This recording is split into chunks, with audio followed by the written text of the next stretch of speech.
Officer, জি বলেন। আপনাদের যে একটা আগাছানাশক আছে যেটা এক তীরে দুই নিশানার মতো, যেটার নাম পাইলাক, জি, এই পাইলাক কতদিন বয়সে আপনার এই ধান খেতে প্রয়োগ করতে হবে?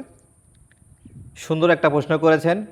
আমাদের দেশের অনেক কৃষক ভাইরাই জানে না যে কোন আগাছানাশক কতদিন পর থেকে প্রয়োগ করলে কতদিন পর্যন্ত তার কার্যকারিতা থাকে বা কাজ করে।